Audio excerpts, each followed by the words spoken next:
Hello everyone. आज हम teaching methodology की सेकंड क्लास करेंगे। ये क्लासेस जो हैं आप लोगों के जो अभी टीजीटी एग्ज़ाम्स होने वाले हैं उसमें आप लोगों की बहुत ज़्यादा हेल्प करेगी, क्योंकि 10 नंबर की हमारी ये पूछी जाती है। तो आप लोग अच्छे से करिएगा। उससे पहले अगर आप लोगों ने मेरे चैनल को सब्सक्राइब नहीं किया तो आप लोग सब्सक्राइब कर लीजिएगा, क्योंकि आज से मैं ये क्लास स्टार्ट कर रही हूँ और मैं डेली आप लोगों की एक क्लास लिया करूँगी। चलिए क्वेश्चन नंबर 1 देखते हैं हम आज।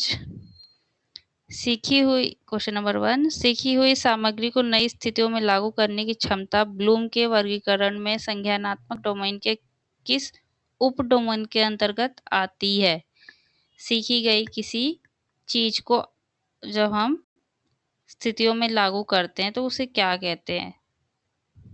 तो देखिए एक बार, अनुप्रयोग, ज्ञान, सिंथेसिस हो गया, एनालिसिस हो गया। तो क्या होगा, जब सीखी हुई किसी चीज को हम उपयोग करते हैं किसी और चीज और किसी स्थिति में जब अप्लाई करते हैं तो उसको हम एप्लीकेशन बोलते हैं। फर्स्ट वाला जो करेक्ट ऑप्शन है। ज्ञान होता है कुछ नॉलेज इकट्ठा करना, उसको इकट्ठा किया जाता है। सिंथेसिस का मतलब होता है जब हम जो हमारा ज्ञान है, अलग अलग ज्ञान को जब हम एक साथ जोड़ते हैं और फिर कोई कंक्लूजन निकालते हैं या इवेल्युएट करते हैं तो वो हमारा सिंथेसिस में आता है। एनालिसिस जिसे हम विश्लेषण कहते हैं, उसमें हम ज्ञान को क्या करते हैं, ज्ञान को हम उसको टुकड़े करके अलग अलग करके देखते हैं। जब हम अलग अलग करके चीज़ों को देखते हैं तो हमारा विश्लेषण कहलाता है। ठीक है।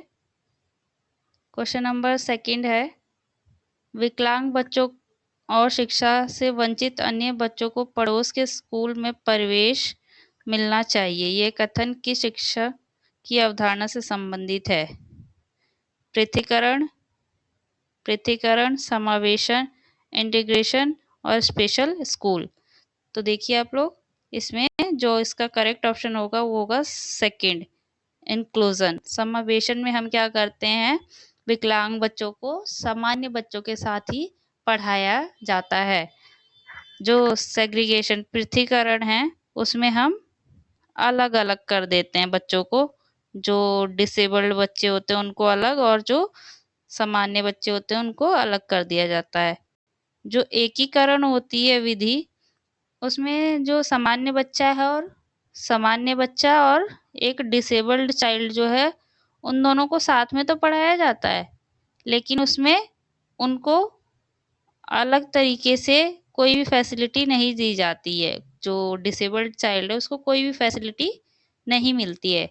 जबकि जो हमारा इंक्लूसिव एजुकेशन है, समावेशन होता है, उसमें जो डिसेबल्ड बच्चा होता है उसको उसकी नीड के अकॉर्डिंग फैसिलिटी प्रोवाइड करी जाती है और नॉर्मल चाइल्ड के साथ उसकी एजुकेशन कंटिन्यू करी जाती है।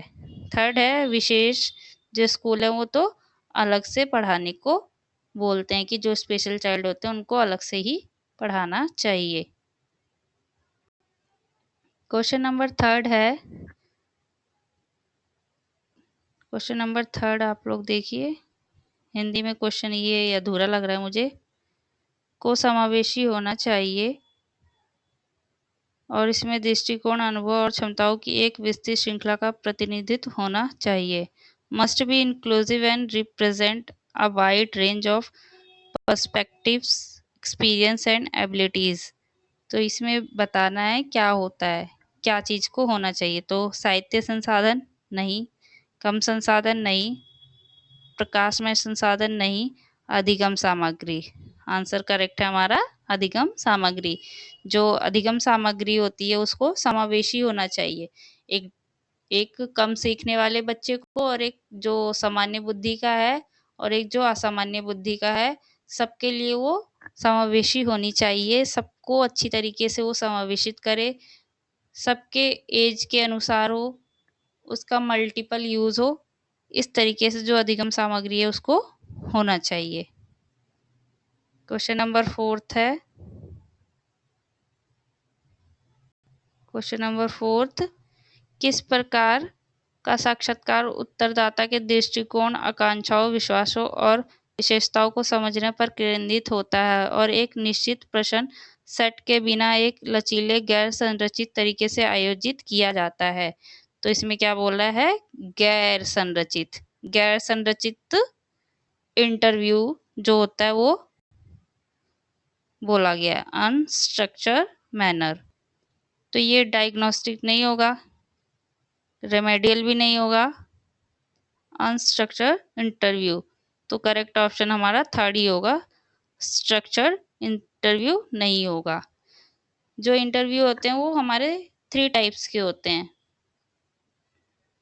एक असंरचित होता है, फर्स्ट जो होता है वो संरचित होता है जिसे स्ट्रक्चर्ड बोलते हैं। एक असंरचित होता है जिसे अनस्ट्रक्चर्ड बोलते हैं और एक अर्ध संरचित होता है। ये 3 टाइप के हमारे इंटरव्यू होते हैं। तो करेक्ट ऑप्शन जो है इसका वो है 3rd। क्वेश्चन नंबर 5 है। क्वेश्चन नंबर 5 में देखिए, निम्नलिखित में से कौन सेरेब्रल पाल्सी का सबसे अच्छा वर्णन करता है? सेरेब्रल पाल्सी एक हमारी माइंड डैमेज होता है इसमें, जिसकी वजह से जो हमारी मोटर स्किल्स होती है वो इफेक्ट हो जाते हैं। तो ऑप्शंस देखते हैं हम। व्यवहार को प्रभावित करने वाली एक प्रकार की मानसिक बीमारी, गलत है ये। एक अस्थायी बीमारी जो भाषण और सुनने को प्रभावित करती है, ये भी गलत है। स्मृति को प्रभावित करने वाला एक प्रगतिशील मस्तिष्क विकार, ये गलत है। करेक्ट देखिए, मस्तिष्क क्षति के कारण होने वाली एक स्थिति जो गति और समन्वय को प्रभावित करती है। तो करेक्ट ऑप्शन जो है 4th है। सेरेब्रल पाल्सी जो होता है एक माइंड कंडीशन होती है, उसको डैमेज कर देता है, हमारा अफेक्ट करता है हमारे, और उससे जो बच्चे की कोऑर्डिनेशन जो होती है वो खराब हो जाती है और मूवमेंट भी खराब हो जाती हैं। तो इसका करेक्ट ऑप्शन हमारा 4th है। क्वेश्चन नंबर 6 है। अंत विषय अधिगम पुराने अनुशासनिक अधिगम से किस प्रकार भिन्न है? How does interdisciplinary learning differ from old disciplinary learning? जो हमारी डिसिप्लिनरी लर्निंग है ना, वो बच्चा कई विषयों को एक साथ मिलाकर अच्छे तरीके से नॉलेज प्रोवाइड करती है। जो ओल्ड वाली थी ना, वो सिर्फ एक ही सब्जेक्ट पर कंसीडर करती थी, मतलब एक सब्जेक्ट को फोकस किया जाता था। लेकिन इंटरडिसिप्लिनरी जो है वो बहुत सारे सब्जेक्ट्स को एक साथ लेकर आती है और बेटर लर्निंग को प्रोवाइड करती है। तो देखिए ऑप्शन देखते हैं। ये संरचित पाठ्यक्रम को संपूर्ण रूप से अस्वीकार करता है, गलत। ये विभिन्न क्षेत्रों की विधियों और अंतर्दृष्टियों को जोड़ता है, ये हो सकता है। ये अनुप्रयोग की तुलना में स्मरण करने को प्राथमिकता देता है, स्मरण को प्राथमिकता नहीं देती है इंटरडिसिप्लिनरी। यह केवल विषय पर गहनता से फोकस करता है, नहीं। करेक्ट ऑप्शन जो है वो 2nd है हमारा। ये connect method and insight from various field, ये जो अलग अलग जो सब्जेक्ट्स होते हैं, फील्ड्स होती है, उनको कनेक्ट करके प्रेजेंट करती है ताकि अच्छी लर्निंग हो सके। क्वेश्चन नंबर 7 देखिए। 7th में एक स्कूली विषय एक शैक्षणिक अनुशासन से किस प्रकार भिन्न हो सकता है? जो एक school differ from an academic discipline. जो हमारा स्कूल है, स्कूल डिसिप्लिन एक तरीके से और एकेडमिक डिसिप्लिन के बीच डिफरेंस बताया गया है। तो इसमें देखिए, एक विषय एक अनुशासन से व्यापक है, एक विषय पूरी तरह से छात्र की रुचि पर आधारित है, एक विषय कक्षा शिक्षण के लिए एक अनुशासन के ज्ञान को सरल बनाता है, एक विषय का उपयोग केवल उच्च शिक्षा में किया जाता है। जो स्कूल डिसिप्लिन है उसका सबसे मेन जो फोकस होता है वो होता है एक विषय कक्षा शिक्षण के लिए एक अनुशासन ज्ञान को सरल बनाना। जबकि जो एकेडमिक वाला होता है वो उसमें कई थ्योरी होती हैं, रिसर्च मेथड होते हैं जो एक सब्जेक्ट पर फोकस करते हैं, लेकिन जो हमारा स्कूल डिसिप्लिन होता है वो एक मतलब एक माइंड के जितने सारे बच्चे होते हैं, लेवल जिनका सेम होता है, उनको ईज़िली तरीके से किस तरीके से उनकी लर्निंग करी जाए, किस तरीके से उनको नॉलेज दी जाए, इस चीज़ को फोकस करता है। क्वेश्चन नंबर हमारा है 8। देखिए क्वेश्चन नंबर, निम्नलिखित में से कौन सी अधिगम थ्योरी अधिगम सिद्धांत के रूप में उद्दीपन और अनुक्रिया पर बल देती है? उद्दीपन और अनुक्रिया, learning principle emphasize stimulus and responses, किसकी थ्योरी है? ये स्किनर की थ्योरी है। स्किनर की थ्योरी आप लोगों ने पढ़ी होगी, स्टिमुलस एंड रिस्पॉन्स। तो ये कंस्ट्रक्टिविस्ट की है? नहीं। कॉग्निटिविज्म की? नहीं। ह्यूमनिज्म की? नहीं। बिहेवियरिस्ट, जो स्किनर है वो क्या है? बिहेवियरिस्ट है। तो ये करेक्ट ऑप्शन हमारा 4th होगा। Question number 9th, select the activity that best enhance speaking skills across the curriculum. वह गतिविधि चुने जो पूरे पाठ्यक्रम में बोलने के कौशल को सबसे अच्छी तरह बढ़ाती है। तो देखिए कौन सी है? हस्त कौशल अभ्यास? नहीं, ये नहीं हो सकता, क्योंकि हाथ से राइटिंग करनी, हाथ से कुछ लिखना है या कुछ करना, तो वो बोलने को कैसे बढ़ावा दे सकती है? समूह चर्चा और मौखिक परिस्थितियों में भाग लेना, ये हो सकता है। थर्ड ऑप्शन देखते हैं, बहुविकल्पी प्रश्नों को चुपचाप हल करना। चुपचाप हल करेगा तो बच्चे का स्पीकिंग स्किल कैसे डेवलप होगा? ऑडियो बुक सुनना, ऑडियो बुक सुनने से लिसनिंग की लिसनिंग की इनहेंस होगी ना, स्पीकिंग की थोड़ी होगी। तो करेक्ट ऑप्शन हमारा 2nd होगा। जितना बच्चा ग्रुप डिस्कशन करेगा, ओरल रिप्रेजेंटेशन करेगा, उतना ज़्यादा वो स्पीकिंग स्किल्स की डेवलप होंगी। क्वेश्चन नंबर 10th है, the term refers to a group of courses of study arranged in a particular sequence for instructional purpose in schools। शब्द स्कूलों में निर्देशात्मक उद्देश्यों के लिए एक विशेष क्रम में व्यवस्थित अध्ययन के पाठ्यक्रमों के समूह को संदर्भित करता है। विषय, पाठ्यक्रम, इकाई, पाठ। तो ये जो ग्रुप ऑफ कोर्सेस होता है ना बेटा, ये ग्रुप ऑफ कोर्सेस जहाँ पे भी आपको दिखे ना, ये करिकुलम की जो मीन डेफिनेशन होती है ना, उसमें यूज़ किया जाता है। जो हमारा करिकुलम होता है वो ग्रुप ऑफ कोर्सेस होता है। तो करेक्ट ऑप्शन हमारा 2nd होगा। ये इसकी डेफिनेशन की लाइन है, group of courses of study arrange. तो ये करिकुलम में किया जाता है। क्वेश्चन नंबर 11th है, डैश एक समूह केंद्रित विधि है जो विवादास्पद विषयों या मुद्दों के लिए और तार्किक तर्क जैसे कुछ कौशल विकसित करने के लिए विशेष रूप से उपयुक्त है। Dash is group method which is specially suitable for controversial themes और issues and for developing certain skills like logical arguing. जिसमें हम एक तरीके से ना, एक बच्चा या कोई पर्सन ले सकते हैं, यहाँ रहते हैं, जो अपनी अपने जो होते हैं पॉइंट ऑफ व्यू रखते हैं कि ये सही हो सकता है, ये गलत हो सकता है। तो उस मेथड की बात करी जा रही है, क्या होगा? सेमिनार? नहीं। सेमिनार में तो सब लोग इकट्ठा होते हैं और कोई चीज़ बताई जाती है कि किस तरीके से उसको और अच्छा इम्प्रूव करके किया जा सकता है, कि उससे और अच्छा सीखा जा सके। संगोष्ठी? नहीं, इसमें भी हम लास्ट वीडियो में हमने पढ़ा था, संगोष्ठी में हमारे रिटर्न भाषण होते हैं, लिखित भाषण जो होते हैं प्रस्तुत किए जाते हैं और उसमें विद्वान लोग अपनी बातें करते हैं। तो डिस्कशन, चर्चा में भी नहीं। चर्चा में होता है कि सब लोग एक साथ मिलकर कन्वर्सेशन, चर्चा, डिस्कशन करते हैं। लेकिन जो करेक्ट ऑप्शन है वो हमारा 3rd है। इसका आंसर डिबेट होगा। कोई अपना पॉइंट ऑफ व्यू रखता है तो कोई अपना रखता है। अपने लॉजिकल डेवलपमेंट के ऊपर ही रखा जाता है कि किसी का दूसरा पॉइंट ऑफ व्यू होगा, उसको कट करके दूसरा पर्सन अपना पॉइंट ऑफ व्यू रखता है कि नहीं, आपका गलत हो सकता है, इस तरीके से ये सही हो सकता है। तो करेक्ट आंसर हमारा 3rd है।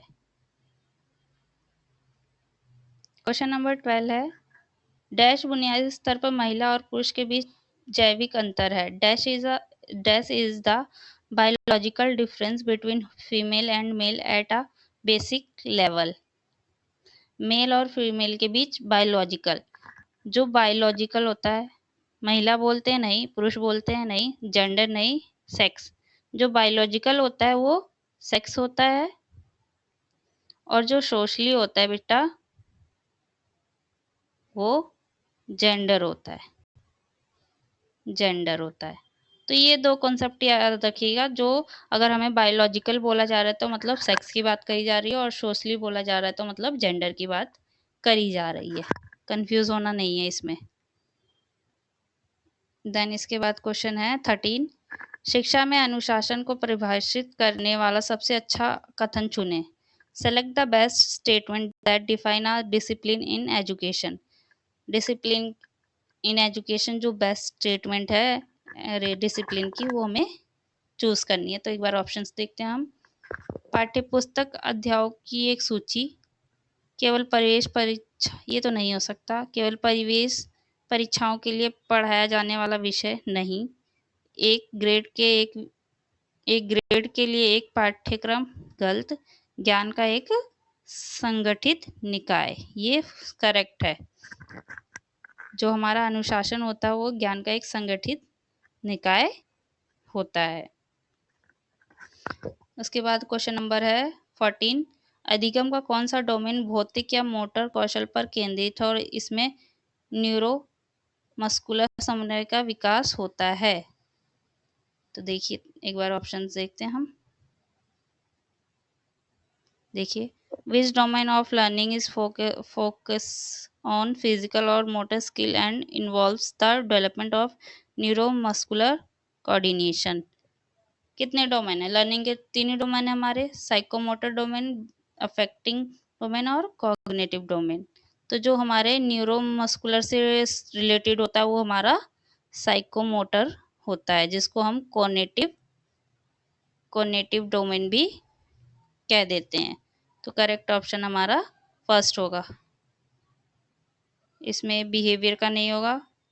अफेक्टिव में हमारे इमोशंस आ जाते हैं, कॉग्निटिव में हमारा माइंड से रिलेटेड आ जाता है। तो फर्स्ट वाला जो है करेक्ट है।